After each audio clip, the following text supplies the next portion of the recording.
봉독하겠습니다. 자, 시작. 그러므로 너희는 지혜 없는 자가 되지 말고 오직 주의 뜻이 무엇인지 이해하라. 기도하겠습니다. 하나님, 오늘 이 말씀 가운데도 함께 하시고 또 이 말씀을 통해 주님의 경배가 또한 진리 안에서 이루어지기를 원합니다. 주님, 우리로 하여금 주신 말씀에 우리가 듣고 또 순종할 수 있도록 도와주시고 또 주님이 이 말씀을 영광스럽게 하시고 자유로운 경로를 통해서 하나님이 원하시는 그 뜻을 이루어내고 또한 하나님께서 이것을 통해서 모든 부분에 영광을 받으시길 원합니다. 주님, 성령께서 이 시간 처음부터 끝까지 주장해 주시기를 원하오며 우리 주 예수님의 귀한 전함을 받들어 기도합나이다. 아멘. 앉으시겠습니다.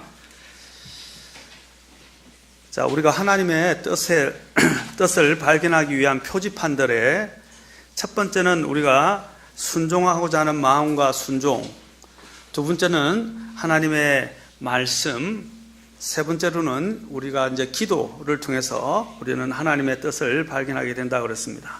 자, 오늘 이 시간에는 우리가 성령님의 인도하심에 대해서 보겠습니다. 성령님의 인도하심, 성령님입니다. 이제 우리가 하나님의 표지판을 발견하기 위해서 하나님의 뜻을 알게 되는 그 표지판 중에 하나가 바로 성령님의 인도하심입니다.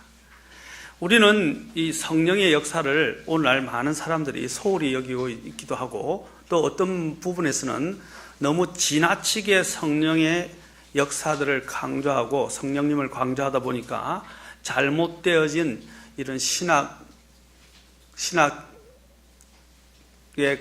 가르침과 그리고 또한 신앙생활들이 나오기 시작하고 있습니다. 이것은 굉장히 위험한 것입니다. 자, 우리가 성령님의 인도하심은 얼마나 우리의 삶에서 실제로 밀접하고 중대한 문제인가를 우리가 생각해 볼 필요가 있습니다. 성령님은 먼저 우리를 구원을 주시고 또 구원을 통해 하나님의 자녀됨을 증언해 주십니다. 요한복음 우리가 3장에 보면 예수님께서 사람이 물에서 나고 성령에게서 나지 아니하면 하나님의 왕국에 들어갈 수 없느니라. 주님께서 다시 태어나는 문제가 바로 물과 성령에 의해서 태어난 것이라고 말씀하십니다. 자, 물과 성령, 이 성령은 우리를 거듭나게 하고 우리가 구원받아서 하나님의 자녀가 되게 하는 데 있어서 결정적인 가장 중요한 역할을 합니다. 성령님은 하나님이십니다. 삼위일체 중에 하나님이시고 모든 창조부터 시작해서 심지어는 우리의 구원과 나중에 구속 사역을 완성하는 문제에 있어서까지 성령님은 역사하십니다. 그래서 특히 이 성령님의 인도하심을 특히 우리가 하나님의 뜻을 발견하고 또 하나님의 또한 인도하신 가운데 거하기 위해서는 성령님 안에 거하고 있어야 됩니다. 성령님 안에 성령님의 인도하심이 절대적으로 필요합니다. 우리를 구원하시는 데 있어서도 이 성령님의 역할을 우리는 여기서 보게 됩니다. 저와 여러분이 어머니의 뱃속에서 태어나서 어머니의 자녀가 되는 것처럼 하나님의 영이신 이 성령님에 의해서 다시 태어남으로 하나님의 자녀가 되고 또한 우리는 하늘의 시민이 됩니다. 로마서 8장 9절에 보면 이렇게 말씀하십니다. 너희 안에 하나님의 영께서 거하시면 너희가 육신 안에 있지 아니하고 성령 안에 있나니 이제 어떤 사람에게 그리스도의 영이 없으면 그는 그분의 사람이 아니다 라고 말씀하십니다. 여러분들의 안에 그리스도의 영이 계십니까? 그리스도의 영이 계시신 것을 알지 못한다면 저와 여러분들은 구원받는 사람이라고 할 수 없고 하나님의 자녀라고 할 수 없습니다. 이것은 구원의 확신과 관련된 굉장히 중대한 문제입니다. 그래서 이 부분을 더 구체적으로 로마서 8장 14절에서 말씀하십니다. 하나님의 영에 의해 인도받는 자들은 다 하나님의 아들들이니, 여기서 하나님의 영의 인도함을 받는다라고 말하고 있습니다. 인도함을 받는 자들은 하나님의 아들들이라. 성령님의 나중에 인도하심을 더 구체적으로 여러분들에게 말씀드리겠지만, 첫 번째는 성령께서 저와 여러분들이 하나님의 자녀로 구원받았다는 것을 우리의 마음속에서 증언해 주신다는 것입니다. 어떻게 증언하느냐? 8장 15절에서 보면 너희는 다시 두려움에 속하는 속박의 영을 받지 아니하고, 자, 두려움, 우리에게 두려움을 주는 것들이 많이 있습니다. 가장 대표적으로는 이 세상의 위험과 또 악한 우리의 대적자들의 공격과 더불어 심지어는 죽음이 우리를 가장 두렵게 하는 우리의 최대의 원수입니다. 이 모든 두려움에서 우리를 해방시키시는 분이 성령님이신데, 바로 이때 이것을 그 두려움에서 잠식당하거나 두려움에 의해서 몰려다니는 그러한 부분들을 속박의 영이라고 말하고 있습니다. 두려움에 이르는 속박의 영을 받지 아니하고, 자, 어떻게 증언하시면 우리의 마음속에서 양자 삼으시는 영을 받았다라고 말합니다. 그러면서 그분을 힘입어 우리가 아바 아버지라 부르시느니라. 여러분, 구원받지 않은 사람들이 하나님 아버지께 아바 아버지라고 부를 수 없습니다. 그것은 내 안에 그냥 가식적으로 거짓으로 하는 사람도 있지만, 정말 내 안에서부터, 내 영의 깊은 곳에서부터 이 성령님께서 하나님을 나의 아버지와 또 아바 아버지라고 부르짖도록 인도하신다는 것입니다. 그리고 그 다음에 계속해서 말씀하십니다. 성령께서 친히 우리의 영과 더불어 우리가 하나님의 자녀인 것을 증언하시나니, 자녀이면 상속자 곧 하나님의 상속자요 그리스도와 함께 공동 상속자니라. 자, 우리 안에서 이 성령께서 우리가 하나님의 자녀라는 것들을 증언하시고, 우리의 영이 또 그것을 통해서 그 증언을 힘입어서 하나님 아버지를 아바 아버지라고 부른다는 것입니다. 여러분, 하나님을 우리가 어떻게 함부로 부르고 또 그분을 뵙고 또 그분과 관계를 할 수 있겠습니까? 바로 이 성령님이 우리를 거듭나게 하셔서 하나님의 자녀로 입양되게 하시고, 그 자녀로 입양되어진 것을 이제 우리가 그 두렵고 거룩하시고 감히 접근할 수 없는 그 하나님을 이제는 아버지라고 부를 수 있도록 해주신다는 사실입니다. 그것이 또한 부를 수 있는 그런 자녀가 되었다는 사실들을 이 성령님이 우리 안에서 이제 역사하시고 또한 이것을 보여주신다는 것입니다. 그 다음에 또한 더 나아가서 성령님은 또 우리가 하나님의 뜻이 무엇인지를 보여주시고 또 분별하게 해주시는 일을 하십니다. 고린도전서 3장 16절에 보면, 너희는 너희가 하나님의 성전인 것과 하나님의 성령이 너희 안에 거하는 것을 알지 못하느냐. 우리 안에 성령님이 계신다는 것을 우리는 알 수 있다고 말씀하고 있습니다. 많은 일반 교계에서 보면요, 자신들이 구원받은 확신도 없고 구원받은지도 모르고, 어떤 분들은 제가 많이 이렇게 이야기하는 것을 들었어요. 죽어봐야 알죠. 죽음에 가까이 이르러봐야 그때에서야 비로소 내가 구원받았다는 것을 알게 된다라고 이야기를 하는 사람이 있어요. 여러분, 죽음 앞에 가면 그때는 늦어요. 주님은 분명히 오늘 여기서 말씀하실 때 우리가 구원받은 것을 안다라고 말씀하셨다는 것입니다. 안다라고 말씀하셨어요. 우리 안에 있는 성령께서 강력하게 내가 하나님의 자녀라는 것들을 알 수 있게 하시고 또한 확신을 가질 수 있도록 만들어 주신다는 것입니다. 그리고 또한 우리는 고린도전서 2장을 통해서 아까도 말씀드린 하나님의 그 근본적인 뜻과 또 하나님의 그 가르침과 주님이 주시는 그러한 모든 일들이 어디서 왔는지를 분별할 수 있도록 하는 그런 역사를 이 성령님을 통해서 하신다는 것입니다. 우리가 고린도전서 2장으로 가서 한번 보겠습니다. 고린도전서 2장. 고린도전서 2장입니다. 고린도전서 2장입니다. 2장 10절부터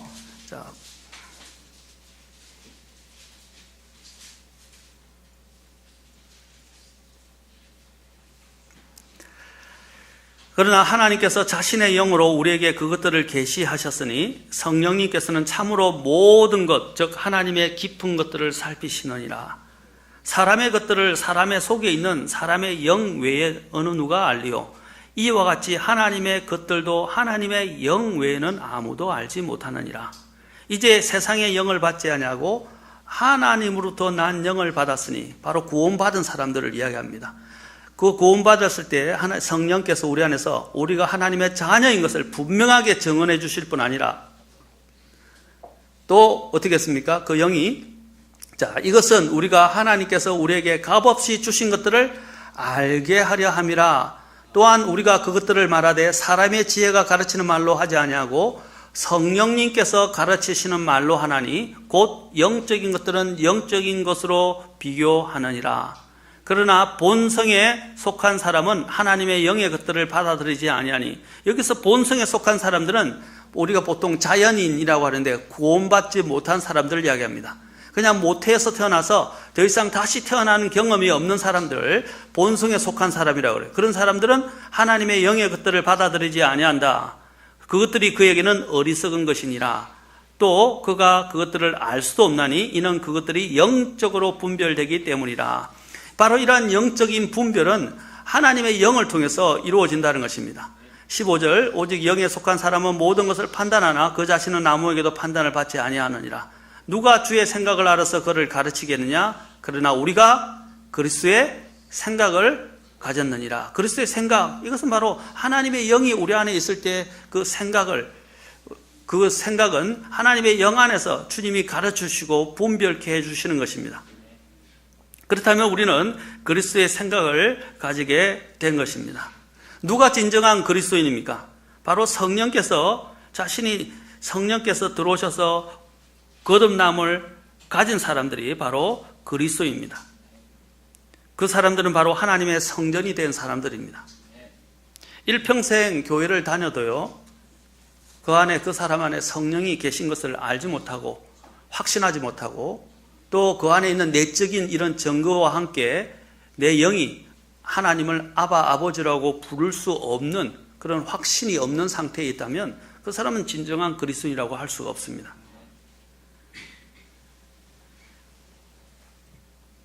우리는 이 성령께서 우리에게 이러한 하나님께서 성령을 선물로 주셨고 성령이 내 안에 내주하시고 우리를 영원히 떠나지 아니하시며 우리 안에서 우리가 하나님의 자녀인 것을 증언해 주시고 또한 그 성령께서 우리 안에서 또한 영적인 것들을 분별할 수 있도록 하나님의 지혜와 하나님의 생각을 주시고 또한 우리를 인도해 주시면서 우리로 하여금 이런 영적인 것들이 무엇인지를 분별하게 해주시는 것은 그것은 하나님의 놀라운 역사이며 또한 선물이라고도 할 수 있습니다. 여기 보면 유다서 1장 17절부터 19절을 보면 거기서 언급한 사람이 나오는데 성령이 없는 자들을 언급하고 있습니다.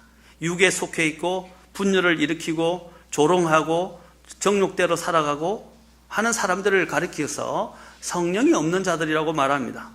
유다서 1장 17절에 19절 보면 살아가는 자들아 너희는 우리 주 예수 그리스도의 사도들이 미리 한 말을 기억하라. 그들이 너희에게 말하기를 마지막 때에 자신의 경건하지 않은 정욕대로 행하며 조롱하는 자들이 있으리라 하였으니 이 사람들은 분열을 일으키는 자며 육에 속한 자며 성령이 없는 자들이라 라고 말하고 있습니다. 바로 성령이 없는 자들은 그들의 삶의 열매를 통해서 우리는 분별할 수 있어요. 성령 안에 있는 사람들은 성령께서 내 안에서 내가 하나님의 자녀인 것을 증언하실 뿐 아니라 또한 우리가 성령 안에서 걸어가야 한다고 말합니다. 성령 안에 있게 되면, 성령 안에서 걷게 되면 우리의 삶에 정죄가 없습니다. 여러분, 우리에게 있어서 가장 힘든 것 중에, 삶에 고달프고 힘든 것 중에 하나가 무엇입니까? 우리 삶에서 우리를 자꾸 정죄하는 거예요. 정죄란 것은 내 죄에 대해서 죄책감에 시달리게 하고 죄책감에서 헤어나지 못하게 만들고 내 양심에 자꾸 끄리낌을 갖게 만들고 그래서 자유롭게 하지 못한다는 것입니다. 그게 정죄예요, 정죄. 그러나 성령 안에 있게 되면 그러한 영혼의 죄의 형벌로부터 구원을 받게 하시지만 이 또한 성령은 성령 안에서 걸어가게 될 때 우리는 이러한 정죄, 우리를 정죄하는 이런 정죄로부터 우리는 자유로워지게 되는 것입니다. 그래서 성경 갈라디아서에서는 성령 안에서 걸으라 라고 말하고 있습니다. 우리가 이 성령 안에서 걸어가야 합니다. 그래야 하나님의 뜻을 알 수 있어요. 성령 안에서 걸어간다는 게 무엇이냐? 갈라디아서 5장 16절에 보면 내가 이것을 말하노니 곧 성령 안에서 걸으라. 그리하면 너희가 육신의 욕심을 이루지 아니하리라. 육신의 욕심은 우리에게서 자꾸 죄에 대한 죄책감을 느끼게 만들어주는 죄들입니다. 죄의 문제들입니다. 우리가 이러한 죄로 걸려 넘어지게 하는 이 욕심을 이길 수 있고 제어할 수 있게 하는 그 능력은 성령님께로부터 오는 것입니다. 그리고 또한 5장 18절에서 계속 말씀하시기를 너희가 성령의 인도를 받으면 율법 아래 있지 아니하다 그랬어요. 율법이 하는 게 뭡니까? 죄를 고발하고 고소하고 우리에게 죄책감을 느끼게 하고 죄의 정죄를 받게 하는 것이 율법의 역사입니다. 바로 이러한 이 법이 우리를 정죄하지 못하도록 우리를 지켜주고 또 우리의 양심을, 우리의 또한 마음속에 있는 이러한 양심을 자유롭게 해주고 이러한 죄에 대한 죄책감을 느끼지 않게 해주며 또한 하나님 앞에서 활력 있고 기쁘고 또 해방된 가운데 살아갈 수 있도록 만들어진 것입니다. 여러분, 해방된다는 것, 아까 이 속박의 영이라고 말했는데 이러한 얽매임, 속박, 이러한 정죄 이런 것부터 우리가 해방된다는 것은 얼마나 기쁜지 몰라요. 감옥에서 출소됐을 때 한번 심정을 한번 생각해 보세요. 얼마나 기쁘겠습니까? 심지어는 또한 우리가 일제시대에 있다가 8월 15일 날 해방을 했는데 해방했을 때 그때 사람들이 전부 다 만세를 부르면서 거리로 뛰쳐나가서 만세를 부르면서 자유를 외쳤어요. 그리고 감사했어요. 눈물로 감격했어요. 그게 바로 해방받는 사람들의 모습입니다. 우리도 바로 이 성령님 안에 있게 될 때 바로 성령님께서는 바로 이 모든 이런 정죄로부터 또 죄책감으로부터 우리를 자유롭게 해줄 것입니다. 자, 성령이 내 안에 있다는 것 자체만 가지고는 우리가 있다는 것 자체에만 머물러 있으면 안 돼요. 그것은 우리가 물론 성령님이 우리 안에 내주하심으로 인해서 우리가 하나님의 자녀가 됐다는 것을 우리가 이제 확신하게 되지만 자녀가 되었다는 그 지위적 사실만 가지고 우리가 이제 안도하고 거기서 안주해서는 안 돼요. 자녀이면 자녀답게 살아가야 됩니다. 자녀인데도 불구하고 자녀답게 살지 못하는 사람들이 너무 많아요.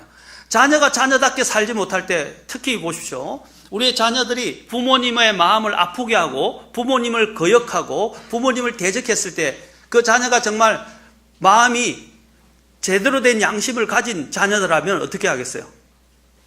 마음이 불편하고요. 그가 굉장히 죄책감을 느끼게 될 거예요.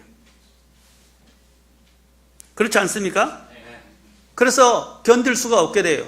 그러다 결국에는 어떻게 해요? 자기가 잘못한 것에 대해서 부모님에게 가서 잘못했습니다 하고 원만한 관계를 다시 해결하게 합니다. 그러면 그 안에 있었던 그 마음의 껄끄러운 그런 마음, 원만하지 못했던 그런 마음, 화해하지 못했던 마음들이 다 불식이 되면서 그렇죠? 좋은 관계를 가지게 됩니다. 마찬가지로 성령께서 우리 안에서 역사하시게 될 때 그냥 자녀 되었다는 그 지위 자체만에 머물러 있으면 안 되고 우리가 자녀답게 걸어감으로 인해서 하나님과의 관계가 우리가 정죄함을 느끼지 않는 관계가 되어야 돼요. 이러한 부분들을 가장 잘 말하고 있는 것이 바로 또한 로마서입니다. 로마서 8장 1절로 가서 보겠습니다.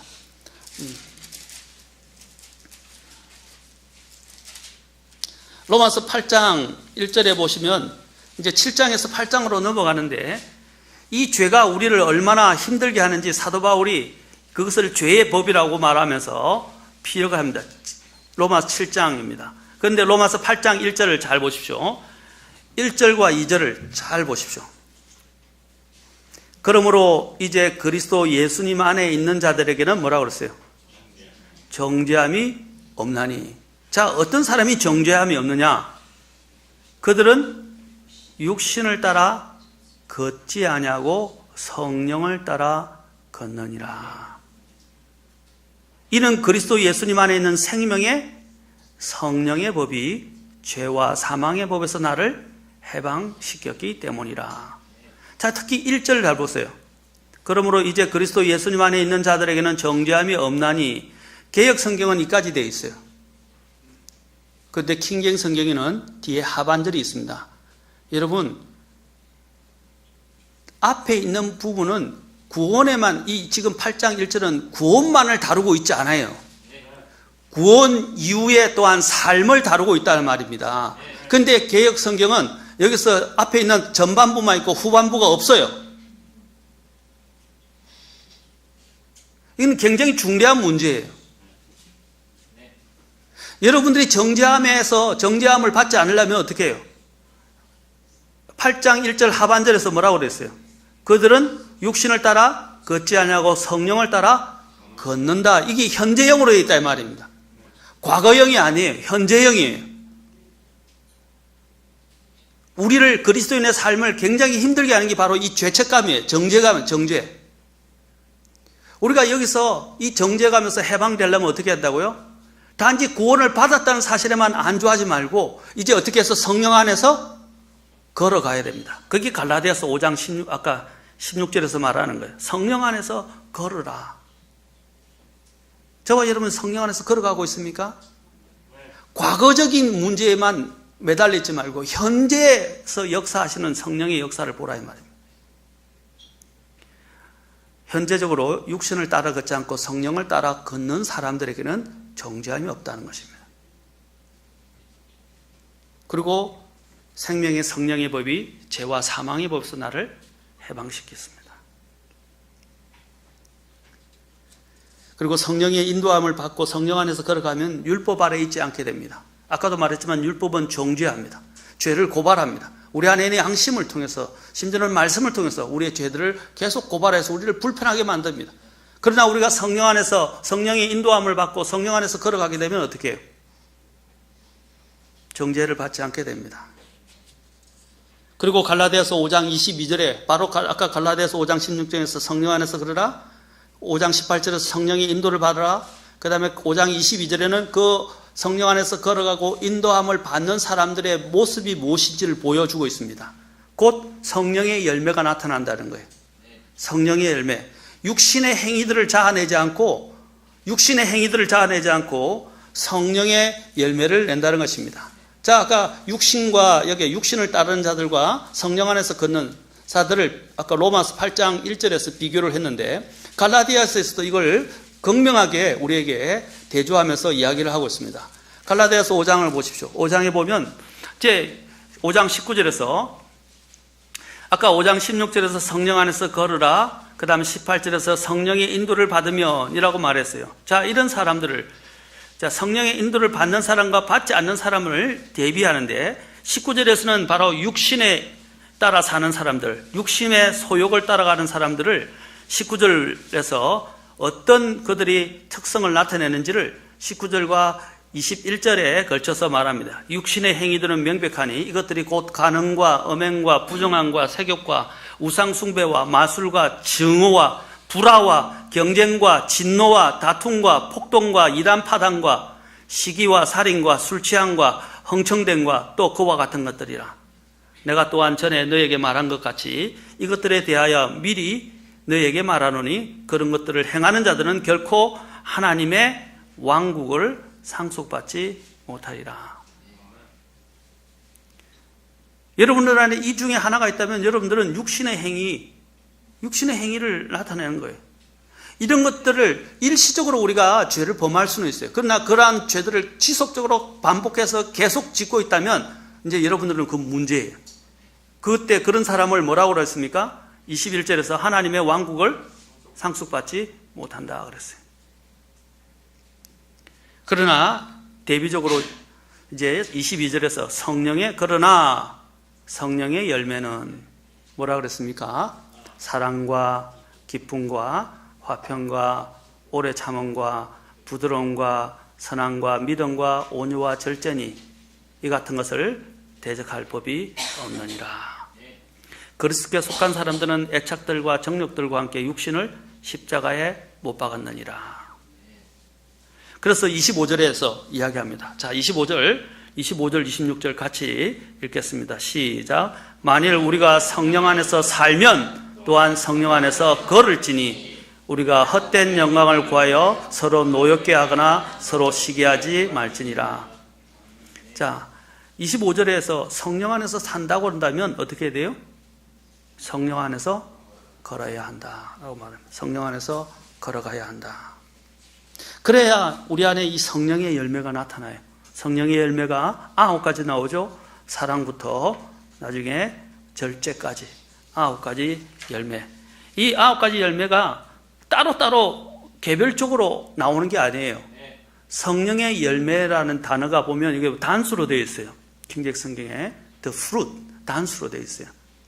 이 성령의 열매 안에 이 9가지가 다 같이 함께 나타나게 됩니다. 수반됩니다. 사랑, 기쁨, 화평, 오래 참음, 부드러움, 선함, 믿음, 온유, 절제. 주로 우리가 생각할 때 이거는 인격적이라고 할 수 있고, 그렇죠? 인격적이라고 할 수 있습니다. 이런 인격적인 열매들이 나타나게 됩니다. 그것을 대적하는 인격적인 것과 인격적인 부분의 대비가 아까 육신의 행위들에서 나왔죠. 여러 가지 성적인 문제들, 그 다음에 마음속에 자리 잡은 여러 가지 또 우상숭배와 마술의 문제들, 하나님이 가정이 여기시는 거죠. 또 우리의 마음속에 있는 증오, 불화, 경쟁, 진노, 다툼, 폭동, 이단 파당, 시기, 이런 문제들이 다 뭡니까? 우리의 마음과 관련되어 있어요.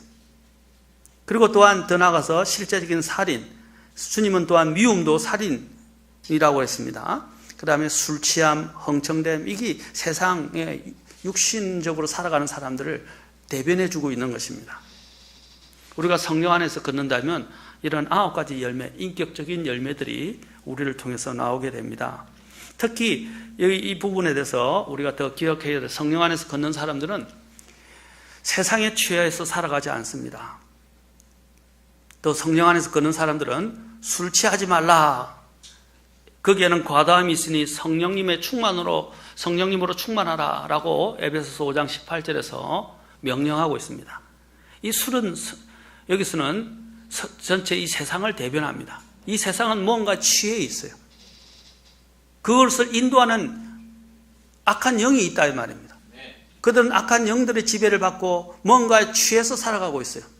우리가 보면 이 세상 사람들을 보면 학식도 많고 뭐 공부도 많이 하고 굉장히 지적인 사람들, 지식적인 사람들, 그런 사람들을 보면 행동을 이해 못할 행동들을, 정말 비정상적인 행동들을 하는 것을 보게 됩니다.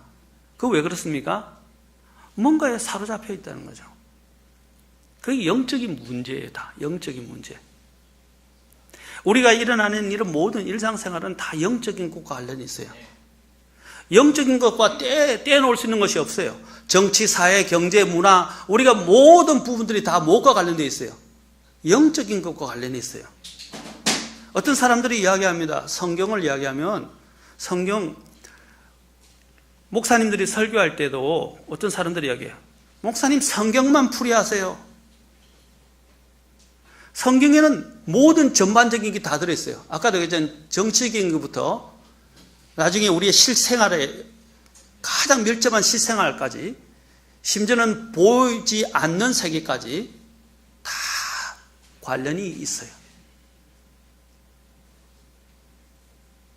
오늘날 이슈가 되고 있는 여러 가지 정치적인 문제나 동성애, 낙태, 이런 문제도 다 성경에 나와 있는, 이게 다 영적인 문제예요. 그런데 우리는 그런 것들을 다 분리했어요. 그냥 성경 내용만 이렇게. 근데 성경 내용만 풀이하려도 성경이 다 이야기를 하고 있는데. 모든 것은 영적인 것입니다. 여기서 술이라는 것은 세상을 대변하는데 성경에서는 술 취하지 말라라고 그랬어요. 오직 성령님으로 충만하라 그랬어요. 우리가 둘 중에 하나를 지배를 받아야 된다는 것입니다. 세상의 지배를 받을 것인지, 세상의 영의 지배를 받을 것인지, 아니면 성령의 지배를 받을 것인지. 그리고 여러분들이 세상에서 지배를 받는, 그 세상에 의해서 자극을 받는 육신의 속에서 걸어갈 것인지, 성령 안에서 걸어갈 것인지, 우리는 그 둘 중에 하나를 택해야 합니다. 그리고 그 지배를 받아야 됩니다. 그러면 우리의 삶은 두 가지 모습으로 양상이 드러나게 되어 있습니다. 우리는 성령님께 민감할 필요가 있습니다.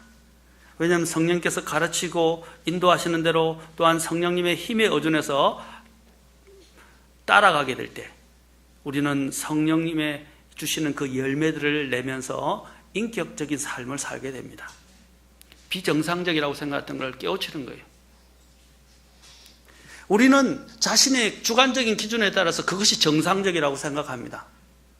특히 여러분, 험한 이런 조폭사회에, 죄송합니다, 조폭사회에 있거나 아니면 죄송하면 이렇게 매일 이렇게 우리가 노가다라고 하는 이런 험한 일에 계신 분들 보면 입에서 막 욕이 그렇죠? 달려있고 그 삶이 늘 거칠어요.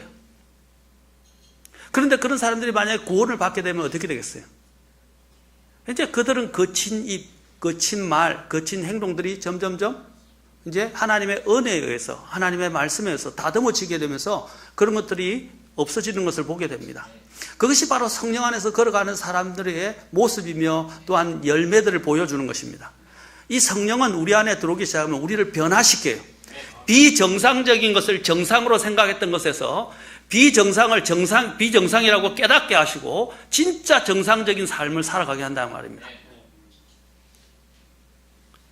성령의 인도함을 받지 못하는 사람들은 그냥 계속 비정상적인 것에 머물러 있고 비정상을 정상이라고 생각을 하게 돼요.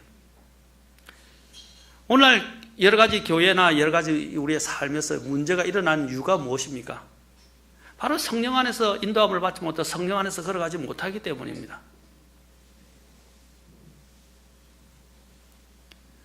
또한 우리의 성령님은 우리를 진리 가운데로 인도하십니다.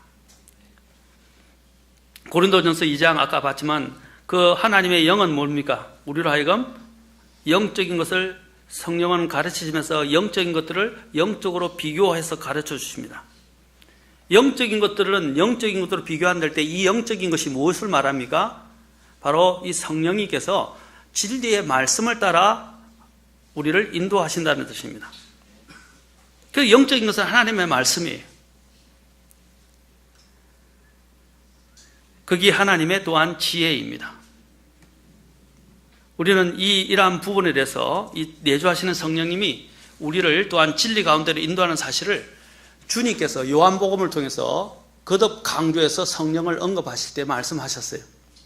주님께서 성령을 언급하실 때 두 가지 단어를 계속해서 사용하십니다. 하나는 위로자라는 말입니다. 성령님이 위로자이신 성령님이 오실 것이다. 그 위로자를 가르치면서 또한 주님은 또한 반복해서 계속 언급하실 때마다 진리의 영이신 분이라고 말합니다. 진리의 영이신 분. 성령의 역사는요, 하나님의 말씀과 말씀인 이 진리이신 하나님의 말씀과 동떨어져서 역사하지 않습니다. 이 성경의 저자는 성령님이십니다. 성령님은 항상 하나님의 말씀을 가지고 우리에게 역사하시고 우리를 가르치시고 우리를 인도하시는 거고 우리를 또한 그 진리로 인도하십니다. 만약에 성령님의 인도하심이라고 말하면서 이 진리의 말씀과 반한다면 진리의 말씀과 상충되는 것이 생기게 된다면 그것은 성령님의 인도가 아니에요. 많은 사람들이 이렇게 이야기하는 걸 들었어요. 나는 성령의 인도하심을 받고 있고요. 성령께서 나에게 이렇게 가르쳐 주셨습니다. 라고 이야기를 합니다. 확신 있게 이야기해요. 그런데 그 사람들이 이야기하는 것은 성경에서 가르치는 건 달라요. 그건 성령이 인도하심이 아니에요. 성령은 하나님의 말씀에 근거해서 인도하십니다. 왜냐하면 그분은 진리의 성령이시기 때문입니다. 요한복음 14장부터 16장까지 잠깐만 보겠습니다. 요한복음에 보시면 이제 14장에서도 14장 16절에서 18절에서 성령님을 예수님이 언급하십니다. 그런데 거기서 17절에 보면 뭐라고 그랬어요? 진리의 영이시다 라고 말합니다. 또한 15장에도 가봅시다. 15장에서도 동일하게 또 말씀하십니다. 자, 주님이 14장에서 성령을 언급하시고 15장에서도 언급하시고 16장에서도 주님께서는 이 성령님을 언급하십니다. 그러면서 이 성령님을 26절에 보십시오. 15장에서도 그러나 내가 아버지로부터 너에게 보낼 위로자라는 말씀하시죠. 곧 아버지로부터 나오는 진리의 영께서 오실 때에 그분께서 나에 대해 증언하실 것이요. 진리의 영이라고 말씀하시죠. 또 요한복음 16장에도 가보십시오. 16장 7절부터 7절부터도 또 주님께서 이 성령님을 이야기하시면서 7절부터 성령님을 이야기합니다. 나중에 7절부터 이 부분에서 이야기하면 13절 보겠습니다. 13절에 보면 7절부터 나중에 11절까지는 제가 나중에 뒤에서 볼 것입니다. 13절. 그분 곧 진리의 영께서 오시면 너희를 모든 진리 가운데로 인도하시리니 그분은 스스로 말씀하지 아니하시고 무엇이든지 자기가 들은 것만을 말씀하시며 앞으로 일어날 일들을 너희에게 보이시리라. 많은 일반 기독교계에서는 가르칠 때요, 성령님을 위로자에만 초점을 많이 맞춥니다. 그리고 신비적인 역사에 자꾸 초점을 맞춥니다. 그러나 우리는 그것도 중요해요.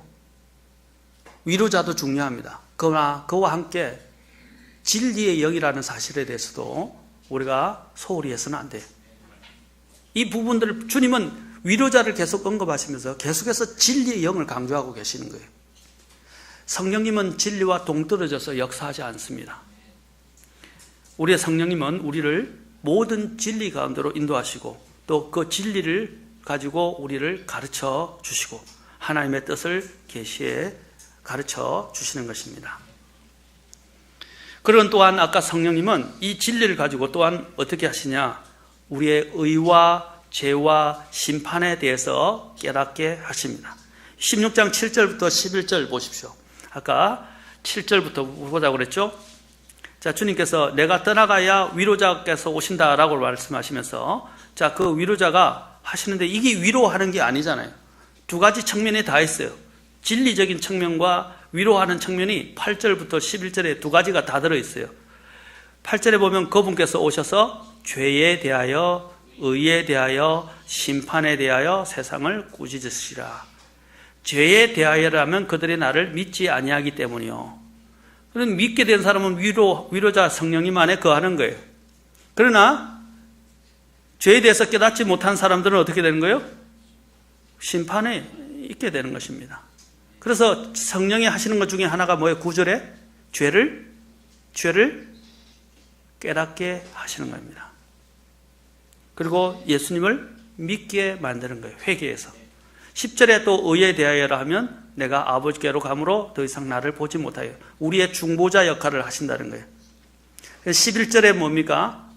이제 그분이 부활하셨다는 걸 사실 언급하시는 거예요. 부활과 성천, 그 다음에 우리를 위한 중보자 역할을 하신다는 걸 10절이 말씀하시는 거예요. 11절은 뭡니까? 또 심판에 대하여라 하면 이 세상의 통치자가 심판을 받았기 때문이라. 그래서 성령께서 하시는 역할은 뭡니까? 죄와 의와 죄와 심판에 대해서 깨닫게 하시는 것입니다. 사람의 마음은 타락한 본성과 부패한 본성을 갖고 있어요. 죄악이 뿌리를 가지고 있다 이 말입니다. 이 부분에 대해서 이 성령님께서는 깨닫게 하신다는 것입니다. 우리는 내 힘으로는 이 죄를 이길 수 없어요. 죄의 문제를 해결할 수 없어요. 성령님이 깨닫게 해주신 것에 따라서 회개하고 돌이키게 될 때 그 성령께서 우리 안에서 역사해서 믿게 해주시며 또한 우리 안에서 어떻게 합니까? 하나님의 자녀인 것을 우리로 하여금 우리 안에서 증언해 주십니다. 그리고 또한 그 성령께서는 더 나아가서 성령 안에서 걸어가도록 인도하신다는 것입니다. 그래서 우리가 성령의 인도함에 민감해야 돼요. 성령, 특히 성령의 역사가 뭡니까? 죄를 깨닫게 합니다. 사도 베드로가 오순절날 성령이 와서 말씀을 전했을 때에 거기에 있던 죄인들이 어떻게 됐습니까? 우리가 어떻게 해야 구원을 받으리까? 그때 보면 성경에 보면 그들이 찔림을 받았다고 나와요. conviction, 찔림을 받았다고 되어 있어요. 찔림을 받고 가책을 느끼고 난 후에 우리가 어떻게 해야 하리까? 라고 된 거예요. 바로 이 성령의 역사가 보면 여러분들이 죄에 대해서 민감하게 돼요. 죄에 대해서. 아, 이게 잘못된구나. 내 양심을 통해서 역사하시거나 아니면 내 안에 있는 이 영 안에 들어갔던 이 진리의 말씀으로 내 죄를 계속해서 드러내게 하시는 것입니다. 그러면 어떻게 되겠어요? 이렇게 해서는 안 되겠구나 하는 걸 깨닫게 되고, 아까 성령 안에서 걸어간다는 말은 뭡니까? 이제 성령의 지배를 받고 성령님께 내 자신을 내어드리는 순종을까지 이야기하는 거예요. 그러면 내 안에 주님을 깨닫게 하는 데서 그치면 안 돼요. 깨닫게 해주실 때 내가 어떻게 할 거라고 이야기하면서 주님 앞에서 자복하고 엎드리고 주님의 그 가르치시는 말씀대로 내가 순종하는 거예요. 그래야 성령 안에서 걸어가는 거예요. 그 순종하게 될 때 하나님은 분명하게 이 성령은 우리가 하나님 뜻이 무엇인지를 우리에게 보여주시고 방향을 정해주시고 인도해 주시는 것입니다.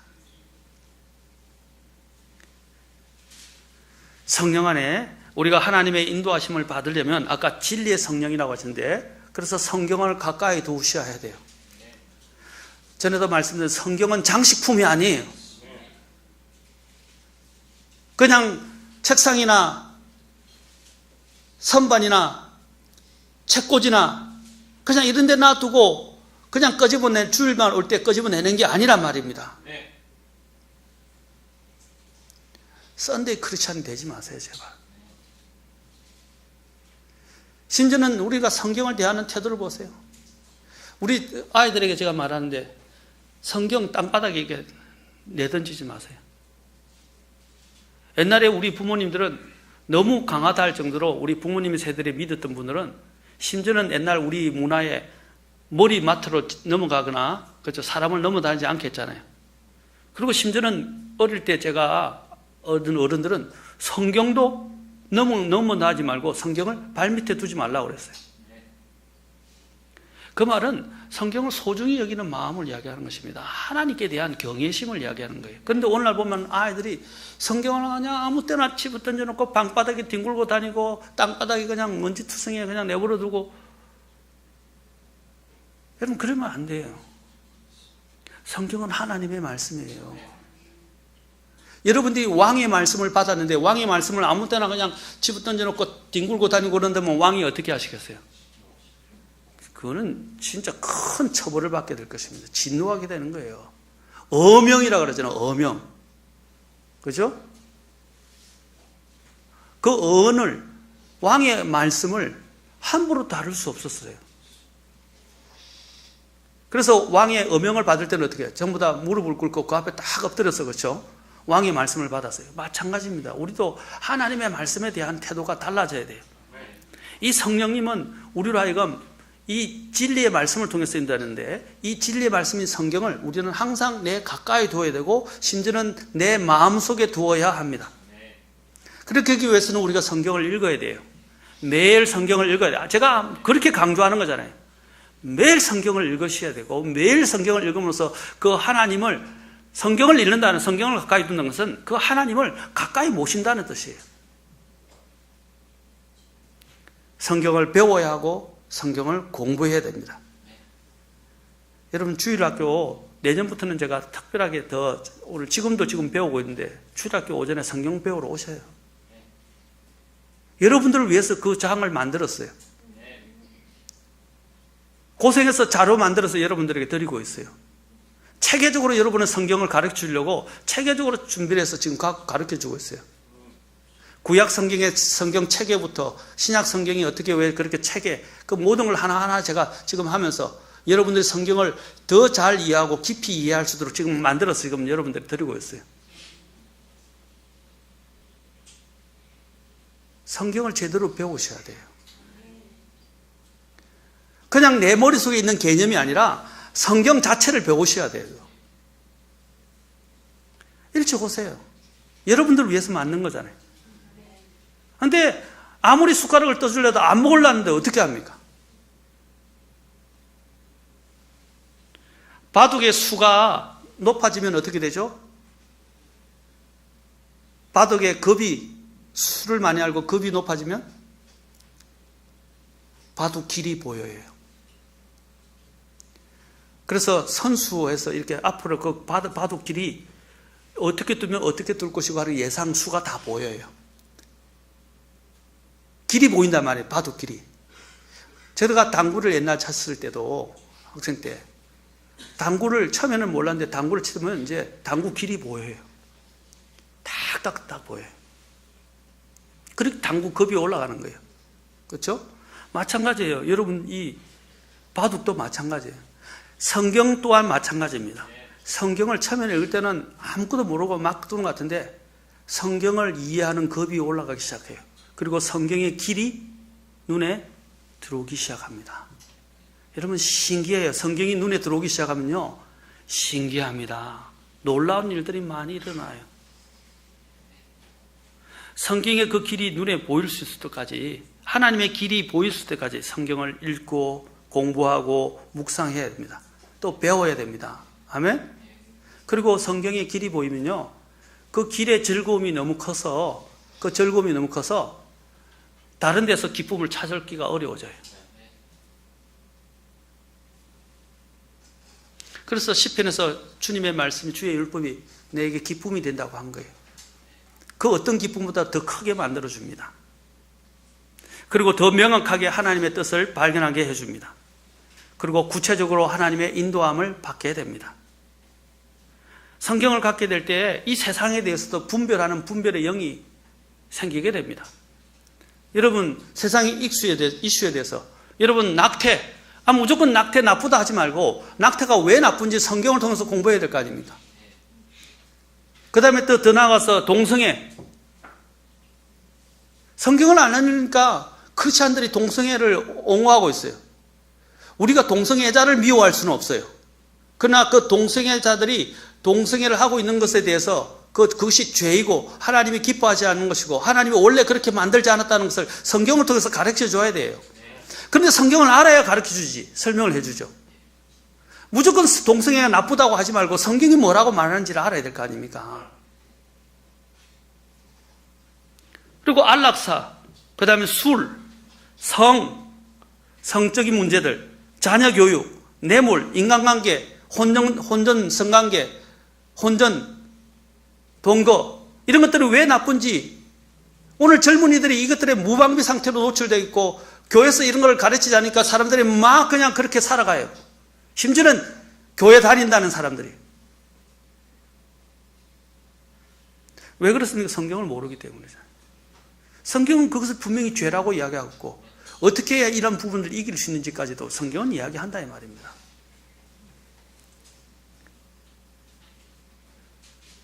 더 나아가면 성경의 윤리적인 부분들이 더 많이 나와요. 나중에 보면 사형제도 문제, 안락사의 문제, 이런 부분도 더 깊이 있게 다룰 수 있어요. 이런 부분에 대한 기준이 안 생기니까, 길이 안 보이니까 어떻게 해요?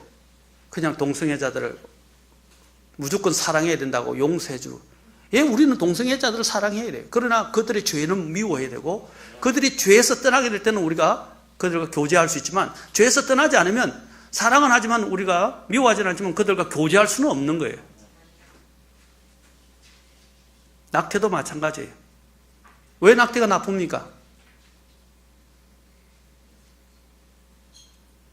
여러분, 왜 피임약을 먹으면 안 되는 줄 아세요? 그런 것들도 다 배워요. 피임약 먹으면 안 돼요. 그런 것들이 다 어디서 오는 것입니까? 성경을 이해하게 될 때 그것이 다 보이기 시작하는 거예요. 요즘은 또한 부정한 뇌물을 받아왔다가 나중에 지금 여러 가지 드러나서 교도소로 가는 사람들이 많이 있어요. 감옥에 가는 사람들이. 만약 그가 성경을 또 제대로 이해한다면 뇌물을 받겠어요? 출애굽기 23장 8절에 보면 뇌물을 받지 말라 그랬어요. 심지어는 또 고리대금을 하려는 문제, 이자를 받는 문제. 성경이 그런 부분도 다 이야기하고 있어요. 술에 대해서도 말하고 있어요. 구체적으로. 성경을 모르는 사람들이 변명하려고 성경에 술 먹으라는 말이 어디 있느냐, 술 마시지 말라고 하는 말이 어디 있느냐, 변명하고 합리화시켜요. 성경은 명백하게 절대 금주를 말하고 있어요. 제가 말하는 원리는 그겁니다. 성경을 알면 무엇이 옳고 그른지에 대해서 안다면, 성경은 하나님의 영감으로 주신 것으로 모든 뭡니까? 교리와 책망과 바로잡음과 의롭고. 교리가 뭐예요? 교리가 뭘 말하는 거예요? 교리가 뭐죠? 무엇이 옳은가 하는 것입니다. 책망은 뭐죠? 무엇이 잘못됐는가를 가르쳐 주는 거예요. 그걸 이제 바로잡아주고 의로 교육하기에 유익하니. 그 교리가 뭐예요? 무엇이 옳은가? 이 육신을 가진 사람들은, 이 세상의 기준에 의해서 휩쓸려 살아가는 사람들은 무엇이 옳은가도 몰라요. 아까 얘기했죠. 비정상을 정상으로 생각한단 말입니다. 그런데 성경은 그 비정상이 비정상이라고 말해주고 알게 해준다 이 말이죠. 그리고 무엇이 정상인가를 또한 알게 해준다 이 말입니다. 그래서 성경을 가까이 두셔야 돼요. 그래야 성령님이 그 성경 말씀을 통해서 우리를 깨닫게 하시고 거기서부터 헤어나게 만들고 자유하게 만드는 거예요. 우리가 교회 다닌다고 할지라도 성경을 읽지 않고 말씀대로 살지 않는다면 모든 문제가 달라져요. 사람들의 이러한 세상 풍조와 관례에 따라서 행하게 됩니다. 우리는 세상의 관례나 세상의 풍조에 따라 살아가는 사람들이 아니에요. 그냥 교회만 다니는 그런 교인으로 머물지 마세요. 성경에는 두 가지 종류의 그리스도인을 다루고 있습니다. 첫째는 무엇입니까? 영적인 사람과 육신적인 사람이에요. 육신적인 사람은 성령의 인도함을 받지 않고 세상의 지배를 구원받았다고 하지만 세상의 지배하에 있는 사람들을 말합니다. 그리고 육신의 소욕에 따라 걸어가는 사람을 말하는 거예요. 그러나 영적인 사람은 성경에 따라서 성령의 인도하심을 받아 성경을 따라서 살아가는 사람들입니다. 우리가 성령의 인도함을 받는 문제는 중요합니다. 또한 우리가 말씀에 있어서만 성령의 인도함을 받으면 안 돼요. 다음 시간에 우리가 계속해서 이제는 여러 가지 실제적인 부분에서까지 성령의 인도를 통해서 하나님의 뜻을 발견하는 문제에 대해서도 좀 다뤄보도록 하겠습니다. 우리 성령님은 우리 안에 역사하셔서 무엇이 옳고 그른지를 깨닫게 하시고 분별하게 하시고 우리가 하나님의 자녀임을 우리를 통해서 증언하게 해주시고 또 분별하게 해주시면서 또 그 성령님은 성경 말씀, 진리의 말씀을 통해서 우리가 무엇이 옳고 그른지에 대해서 깨닫게 하시고 옳은 것들을 취하도록 인도해 주시는 분이십니다. 그리고 그 더 나아가서 결국 육신의 행위를 벗어버리고 성령의 열매들을 우리 안에서 자아내도록 우리를 변화시켜 주실 것입니다. 성령 안에서 걸어가십시오. 그러면 여러분 하나님의 길이 여러분의 눈앞에 보이기 시작하시고 하나님이 주시는 기쁨을 여러분들이 만끽하게 될 것입니다. 기도하시겠습니다. 다 같이 일어서시겠습니다.